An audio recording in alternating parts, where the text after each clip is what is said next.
रसखान जी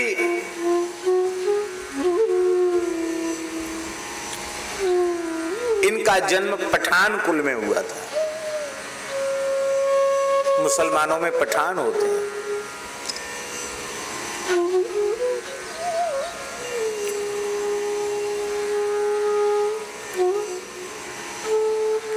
आप खूब श्री संपन्न थे। अकबर के काल में ऊंचे ओहदे पर थे, ऊंचे किसी पद पर थे और खूब धनाढ्य थे। भक्ति के कोई संस्कार नहीं थे। रसखान जी में कोई भक्ति के संस्कार नहीं थे, लेकिन एक विशेषता थी उनमें। देखो, ये हमारे ठाकुर की लीला बड़ी विचित्र है। न जाने कौन से गुण पर दयानिधि रीझ जाते हैं, कौन सा बहाना बना लें किस जीव पर कृपा करने के लिए, तो इनकी यही जाने। ये जब कृपा करना चाहते हैं ना, तो दोष को भी गुण मान करके रीझ जाते हैं। दोष को कहते, उसका बड़ा दोष है, उस दोष को कहेंगे अरे ये दोष नहीं है, यही तो इस व्यक्ति की विशेषता है और ये मुझे बहुत प्रिय है।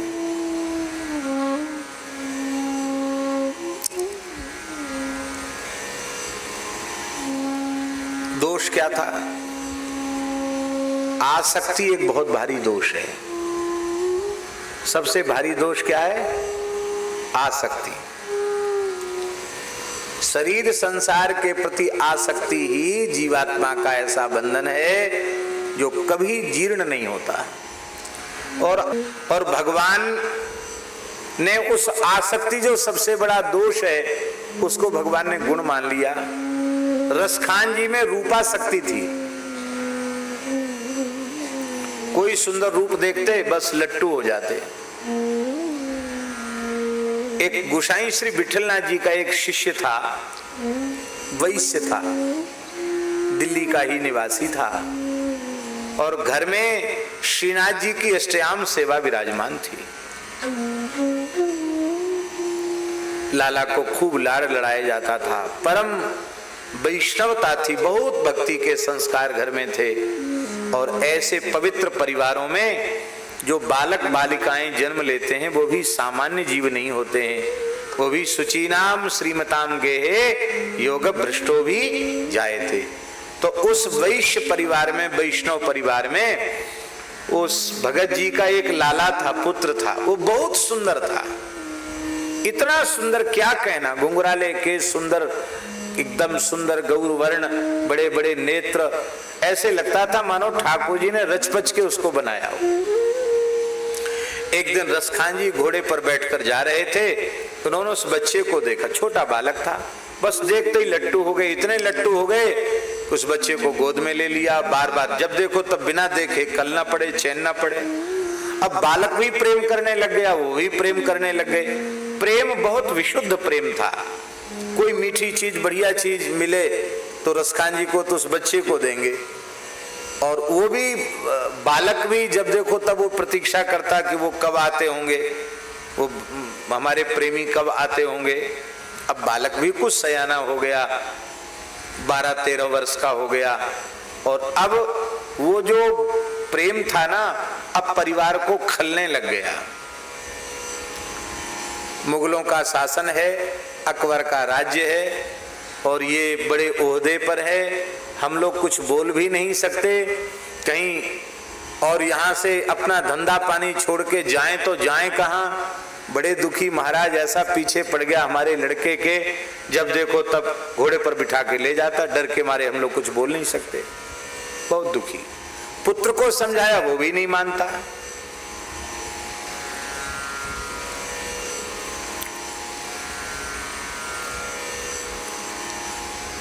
गोसाई जी के मुखिया जी वार्षिक श्रीनाथ जी की सेवा लेने के लिए पधारे। सेवक के यहाँ रुके तो स्वाभाविक है, सेवकों का सुख दुख भी सुनना पड़ता है। मुखिया जी ने कहा, भाई इस बार आए हैं तो घर में बहुत उदासीनता दिखाई पड़ रही। घर में लालन विराजमान हैं, उत्सव महोत्सव भी होते हैं, पर सब दुखी क्यों, उदास क्यों, क्या कारण है? अरे बोले महाराज क्या बता, मैं बड़े संकट में है। इसी दिल्ली का रहने वाला एक मुसलमान, उसका नाम रसखान है, पठान है, जब देखो तब यहीं चक्कर काटता रहता है, इस बच्चे को भी ले जाता है। ये बच्चा भी उससे बहुत प्रेम करता है। अब हम क्या करें? हमको तो भय है कि कहीं बच्चा ही हमारे हाथ से न निकल जाए। एक ही पुत्र है तो कहीं हमारा दिया न बुझ जाए, हमारा दीपक न बुझ जाए। बहुत दुखी है महाराज, क्या करें?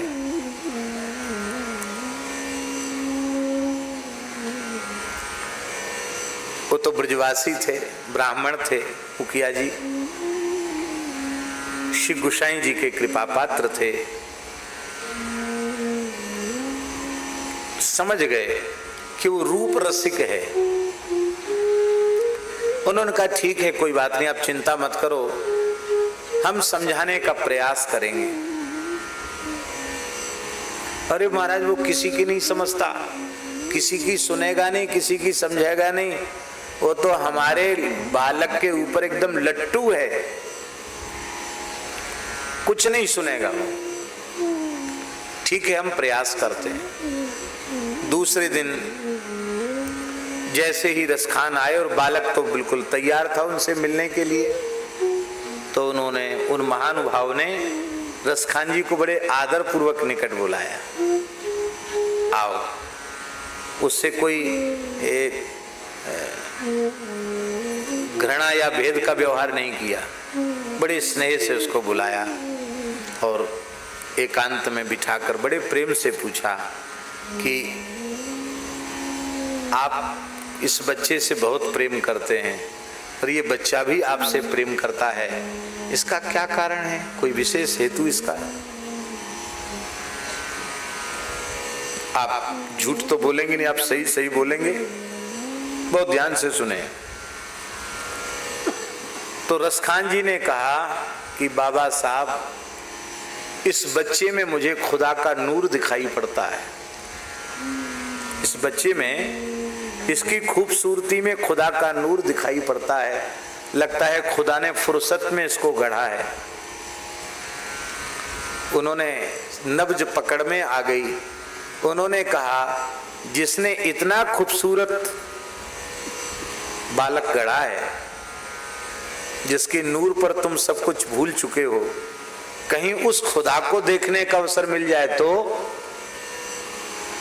अपने परंपरा के, अपने मान्यताओं के अनुसार उन्होंने कहा कि खुदा का तो कोई नाम रूप होता ही नहीं, उसकी तो कोई आकृति प्रकृति है ही नहीं, वो तो एक अस्तित्व है।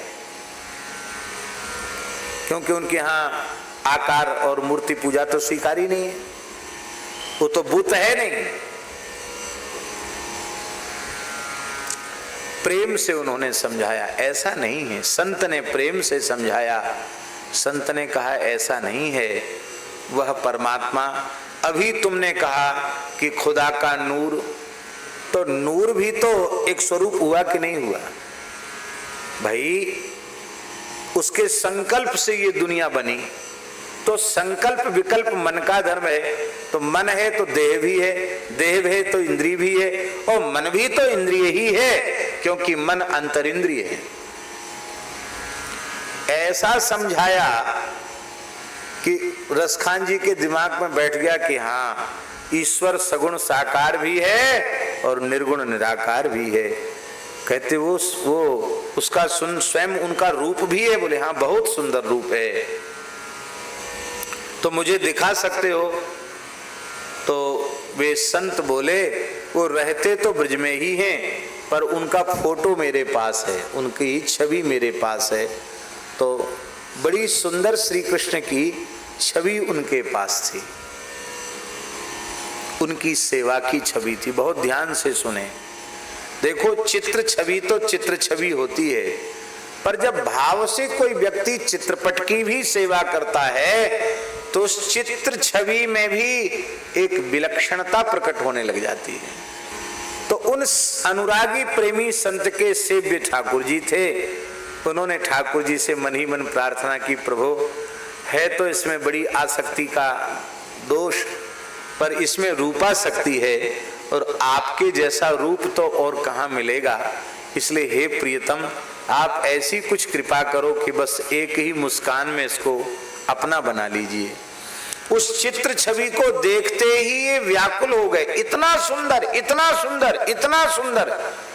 अरे इस बालक के आगे ये बालक तो कुछ भी नहीं है, इतना सुंदर। कहाँ रहते हैं ये, कहाँ रहते हैं? बोले तो वृंदावन में रहते हैं। बस पागल हो गए रूपाशक्ति में और पागल होकर के वृंदावन की ओर चल पड़े। और यहां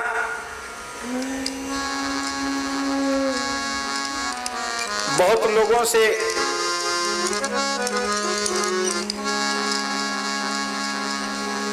लोगों से उन्होंने पूछा,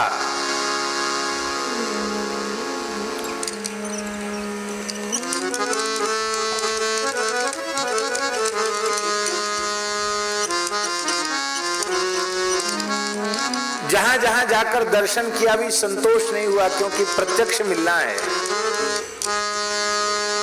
ब्रह्म में ढूंढो पुराणन गानन, वेद ऋचा सुनी चौगुने चालन। ब्रह्म में ढूंढो पुराणन गानन, वेद ऋचा सुनो चौगुने चालन। देखो सुनो कब हूं न किते, वह कैसे स्वरूप हो कैसे शोभायन।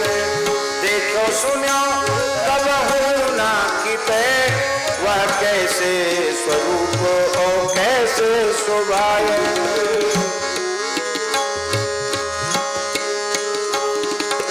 तेरत हेरत हारी परो, रस खान बतायो ना लोग लुगाया।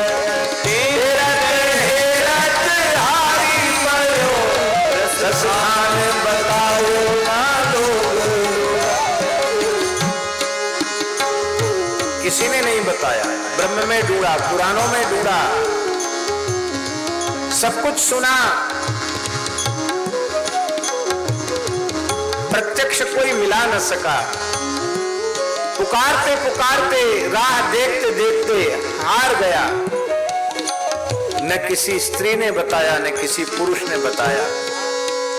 तो मिला तुमको? बोले हाँ मिल गया। कहाँ मिला? सेवा कुंज में मिला। वृंदावन के सेवा कुंज में मिला वो ब्रह्म। कैसे मिला?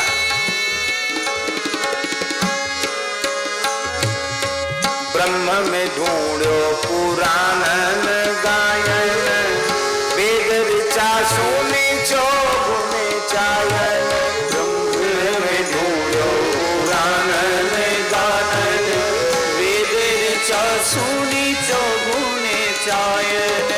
देखो सुनो कब हूं ना किते, वह कैसे स्वरूप हो कैसे शोभायन।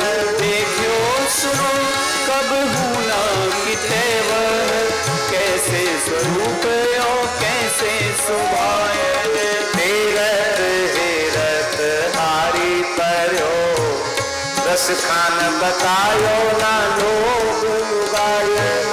हेरत हेरत हारी परो, रस खान बतायो ना लोग लुगायन। कहाँ मिला? देखो दुर्योधन कुंज कुटीर में, देखो दुर्योधन कुंज कुटीर में, देखो दुर्योधन कुंज कुटीर में, देखो दुर्योधन कुंज कुटीर में। बैठो पलो तक राधिका पायन, बैठो पलो तक राधिका पायन। देखो दुर्यो वह कुंज कुटीर में, बैठो पलो तक राधिका पायन। देखो दुर्यो वह कुंज कुटीर में, बैठो पलो तक राधिका पायन।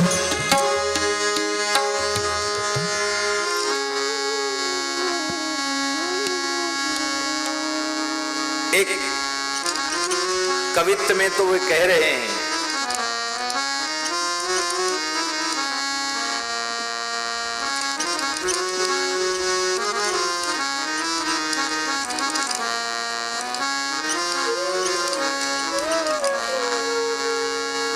कहते देखो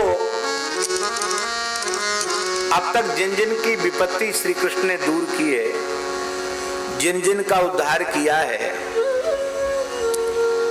हम उस पंक्ति में है ही नहीं, हम उस लाइन में नहीं, क्योंकि ये सब जिनको आपने उतारा है ना, वो सब हमसे करोड़ों गुने अच्छे हैं। हम तो अधमाधम पतिताधम है, हमसे नीच और कोई हो ही नहीं सकता।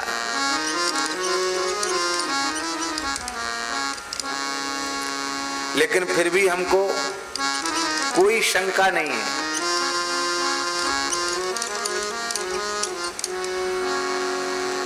क्यों?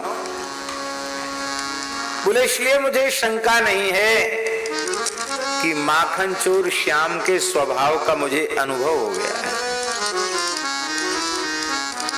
मैं चाहे जितना नीच से नीच, पतित से पतित, अधम से अधम ही क्यों न हो, पर हूं श्री कृष्ण का और श्री कृष्ण मेरे हैं। बस मैं केवल इतना जानता हूं।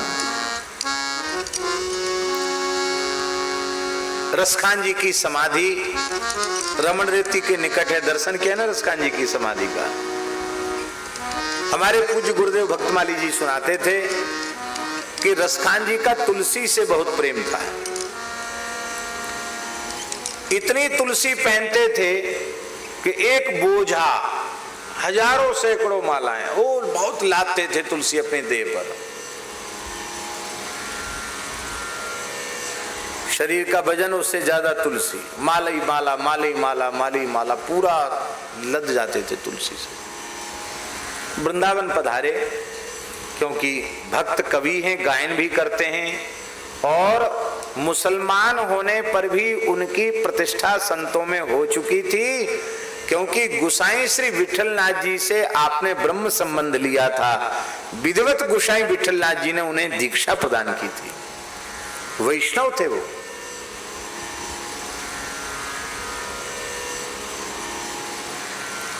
बहुत तुलसी धारण करते थे।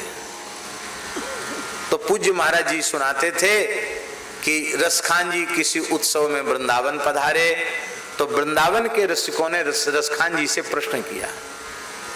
उससे प्रश्न किया कि हम लोग तो कोई एक तुलसी का दाना पहनते हैं, कोई जुगल कंठी पहनते हैं, कोई 3 लड़की तुलसी, कोई 5 लड़की तुलसी पहनते हैं, कोई पंचमाला पहनते हैं, पर आप इतना ज्यादा तुलसी क्यों पहनते हो? तो रसखान जी ने कहा कि काष्ठ का स्वाभाविक गुण है कि वह पानी में डूबता नहीं है, पानी में तैरता है काष्ठ। और तुलसी काष्ठ जो है वो लौकिक काष्ठ नहीं है, अलौकिक काष्ठ है। इसलिए तुलसी जीव को भवसागर में डूबने नहीं देती। तुलसी जिसके कंठ में है वो जीव भवसागर में डूबता ही नहीं है, तुलसी उसको पार उतार देती है। तो महाराज आप लोग तो हिंदू हो, आपके माता पिता पवित्र, आपके पूर्वज पवित्र, आपके सारे संस्कार समय से हुए, और हम तो न जाने कितने पीढ़ी के मुसलमान, कितना अखाद्य खाया, अपेय पिया, जाने कौन कौन से उटपटांग कर्म किए हैं? हमारा तो कोई संस्कार है ही नहीं, न कोई सदाचार न कोई संस्कार। तो हमारे मन में आता है कि तुलसी इस अलौकिक काष्ठ से आप तो 1 माला 2 माला से भी तर जाओगे, पर मेरे जैसे वजनदार पापी के उद्धार के लिए तो 1-2 माला से काम चलेगा नहीं, क्योंकि साधन का बल तो है ही नहीं मेरे पास। मैं तो तुलसी के सहारे ही भवसागर से पार उतर जाऊं। पुराणों को उठा करके देखो, तो अधिक से अधिक तुलसी मालाओं के धारण की भी महिमा है। तो हमारे महाराज जी कहते थे कि यह उनका दैन्य था, जिनके सामने प्रत्यक्ष ठाकुर जी प्रकट होकर लीला करते हैं, उनके मन में दीनता कैसी थी। आज भी रसखान जी की समाधि पर लोगों को दिव्यानुभूतियां होती हैं।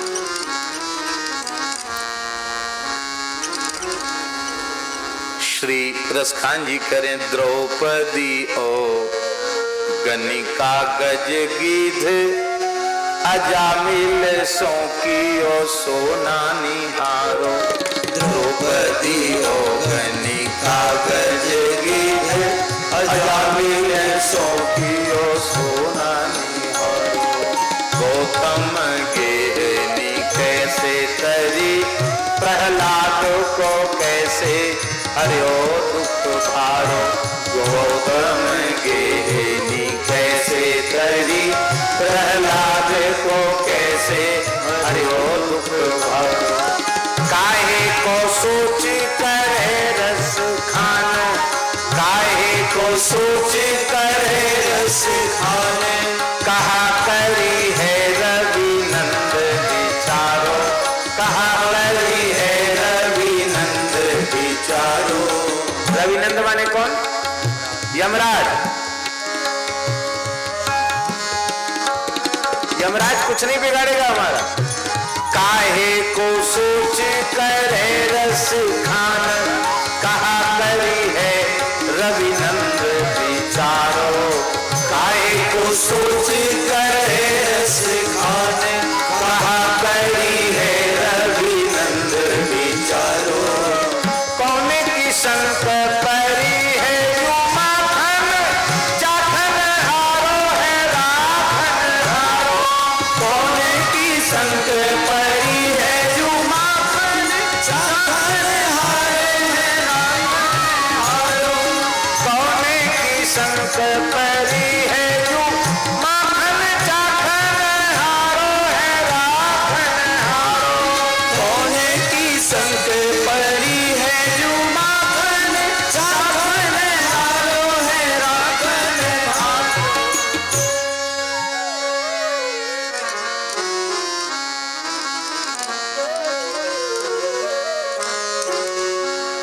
कहां तक कहें? जा दिन ते क्या कहें, एक एक भाव कैसे रसखान जी की। जा दिन ते निरख्यो नंद नंदन, कानी तजी घर बंधन छूट्यो। जा दिन ते निरख्यो नंद नंदन, कानी तजी घर बंधन छूट्यो। जा दिन ते निरख्यो नंद नंदन, कानी तजी घर बंधन छूट्यो। चारु विलोकन की निसी मार, संभार गई मन मार ने लूटो। चारु विलोकन की निसी मार, संभार गई मन मार ने लूटो। सागर को सरिता जिमि धावत, रोकी कहे पुल को पुल टूटो। सागर की सरिता जिमि धावती, रोकी रहे पुल को पुल टूटो। मत भयो मन संग फिरे, रस खान स्वरूप सुधारस भूजो।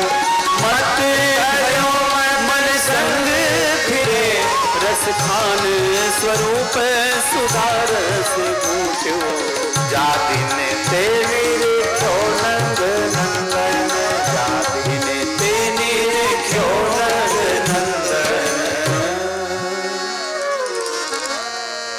निरंतर अष्टयाम सेवा में रसखान जी डूबे रहते थे।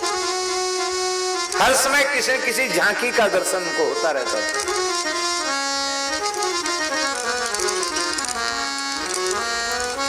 रसखान जी कह रहे हैं, बेनु बजावत गोधन गावत, वेणु बजावत गोधन गावत, ग्वारन के संग गोमती आयो, ग्वारन के संग गोमती आयो, बांसुरी में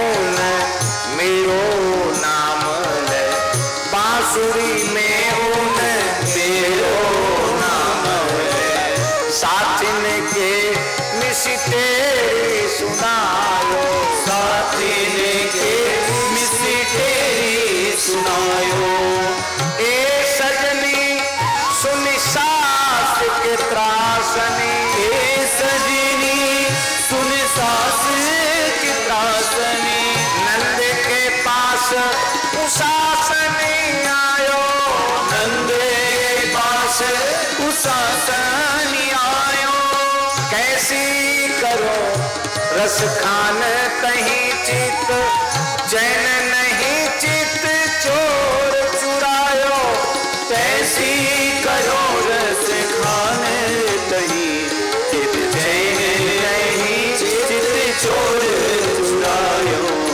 चैन नहीं चित चोर चुरायो, चैन नहीं चित चोर चुरायो। एक एक झांकी महाराज जी क्या कहें, जो झांकी रसखान जी बोलते हैं वो लगता कविता नहीं, लगता ठाकुर जी सामने आ गए। धूरी भरे बाल छवि देखिए, धूरी भरे अति शोभित श्याम जो, तैसी बनी सिर सुंदर चोटी, धूरी भरे अति शोभित श्याम जो, तैसी बनी सिर सुंदर चोटी, खेलत खात फिरे अंगना, पग पैजनी बाजत पीरी कछोटी, खेलत खात फिरे अंगना, पग पैजनी बाजत पीरी कछोटी, बाछवी को रस खान बिलोकत, बाछवी को रस खान बिलोकत, भारत काम कला निधि कोटि, भारत काम कला निधि कोटि, भाग के भाग कहा कहिए, हरि हाथ सो ले गयो माखन रोटी, कागे के भाग कहा कहिए, हरि हाथ सो ले गयो माखन रोटी। इधर रसखान जी विराजमान है और उनके दोनों और उनकी रचनाओं के कुछ अंश भी लिखे हुए हैं। उधर लिखा है, मानुष हो तो वही रस खान, यदि मुझे मनुष्य बनाना हो तो बसों ब्रज गोकुल गांव के ग्वारन, जो पशु हो तो कहा बस मेरो, चरो नित नंद की धेनु मझारन, और पाहन हो तो वही गिरि को, जो धर्यो कर छत्र पुरंदर कारण धारण, जो खग हो तो बसेरो करो, मिली कालिंदी कूल कदम्ब की डारण।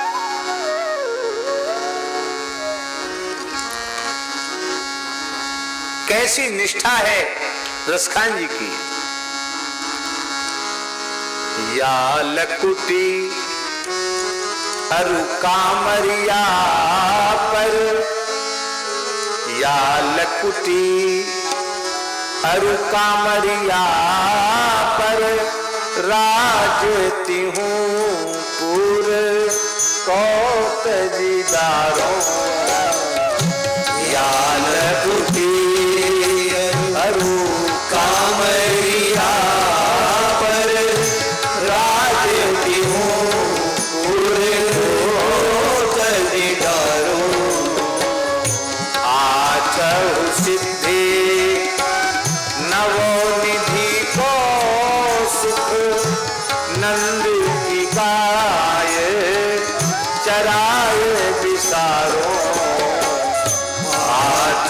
से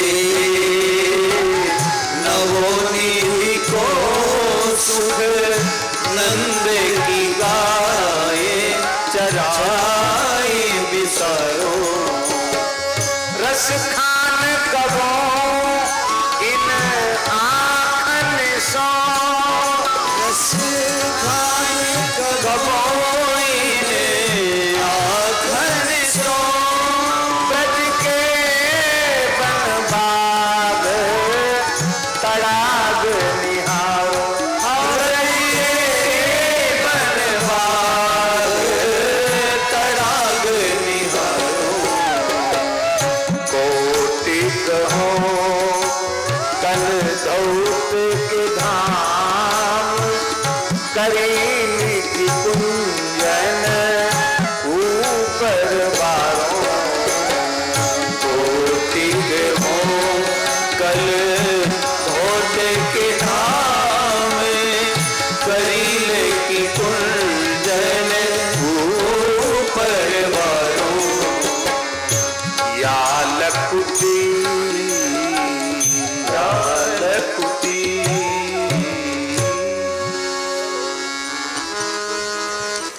वे ऐसा नहीं है कि श्री कृष्ण परब्रह्म परमात्मा है ये बात न जानते हो, हैं?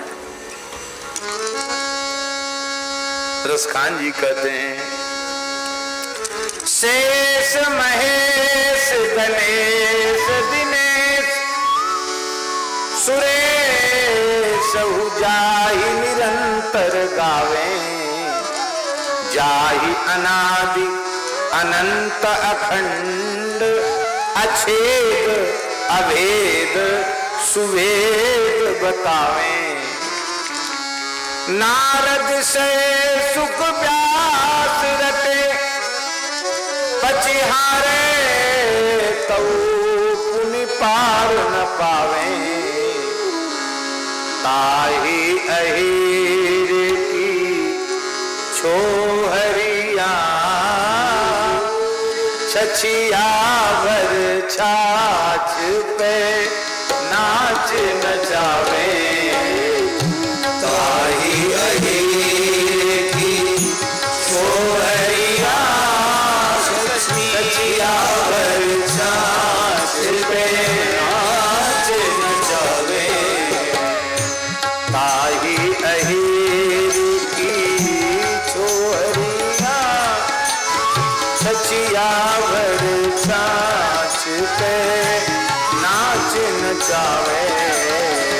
ताहि अहीर की छोहरिया, छछियावर छाछ पे नाच नचावे। रसखान जी ने अकेले भक्ति नहीं की, बहुत ध्यान से सुने। आपने शायद दर्शन किया हो न किया हो, जहां रसखान जी की गोकुल में समाधि है वहां और भी जंगल में तमाम समाधियां हैं, और वो सब मुसलमानों की समाधियां हैं। रसखान जी के भगवत शरणागत होने के बाद तमाम यवन आकर के शरणागत हुए और उन्हें भी भगवत साक्षात्कार हुआ। उनमें ताज बीवी का नाम प्रसिद्ध है। ताज बीवी, ताज बीवी की भी समाधि वहां है। रसखान जी की समाधि के निकट दर्शन किया नहीं किया? ताज बीवी की भी समाधि है।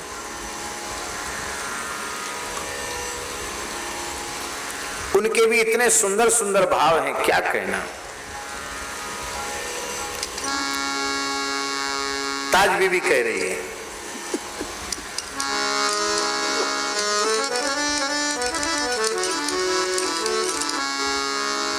छैल जो छबीला,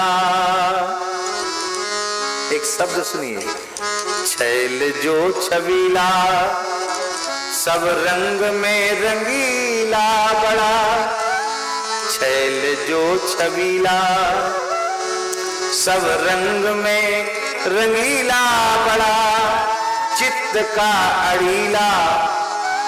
ठाकुर जी के विशेषण, चित्त का अड़ीला कहूं देवतों से न्यारा है। माल गले सोहे नाक मोती से जो है कान, कुंडल मन मोहे लाल मुकुट सिर धारा है। दुष्ट जन मारे सब संत जो वारे, ताज चित्त में निहारे प्रणत प्रीति करन वारा है।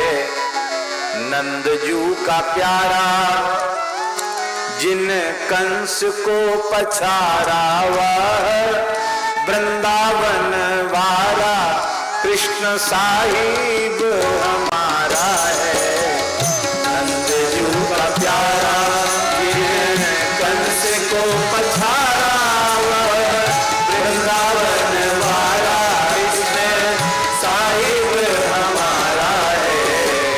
नंद जू का प्यारा प्यारा, नंद जू का प्यारा जिन कंस को पछारा, वह वृंदावन वाला कृष्ण साहब हमारा है।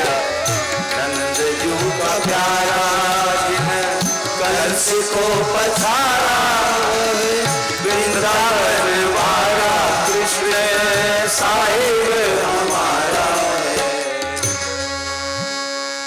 और एक जगह तो उन्होंने कहा,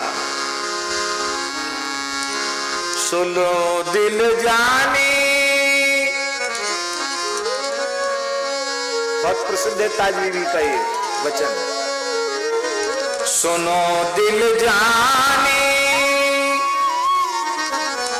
ये दिल जानी किसके लिए कह रहे हैं? श्याम सुंदर के लिए। सुनो दिल जानी, मेरे दिल की कहानी तुम सुनो। दिल जानी, मेरे दिल की कहानी तुम, दस्त ही बिकानी। दस्त माने हाथ, उर्दू में दस्त माने हाथ को कहते हैं। दस्त ही बिकानी, तुम्हारे हाथ बिक गई। सुनो दिल जानी, मेरे दिल की कहानी तुम, दस्त ही बिकानी। बदनामी भी सहूंगी मैं, मेरी बड़ी बदनामी हो रही, काफिर हो गई है।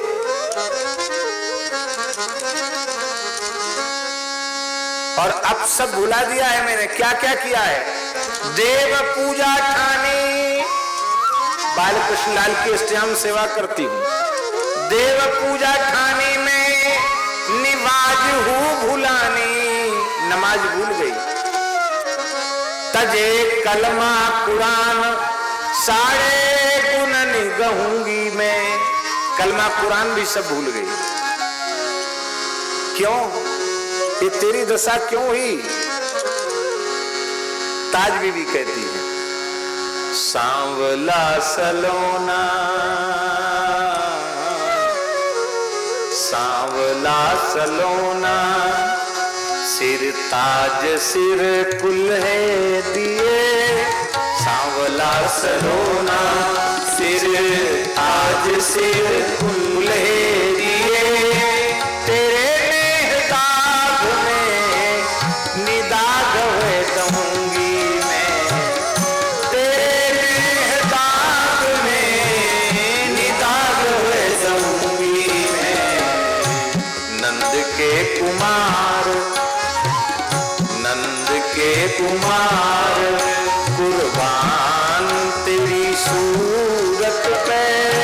नंद के कुमार, कुर्बान तेरी सूरत पे। नंद के कुमार, कुर्बान तेरी सूरत पे। नंद के कुमार, कुर्बान तेरी सूरत पे। और तो गुलामी हिंदुआनी हुए रहूंगी मैं। और तो गुलामी हिंदुआनी हुए रहूंगी मैं। सुनो दिल जानी, मेरे दिल की कहानी तुम। सुनो दिल जानी,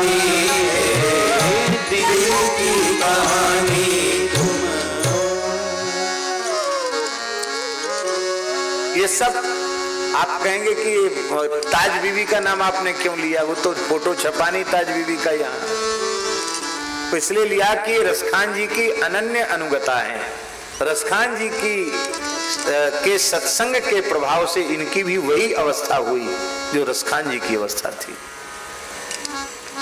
नजीर भी उसी कोटि के भक्त हैं और अनेक इस प्रकार के प्रेमी भक्त। बोलो श्री रसखान जी महाराज की।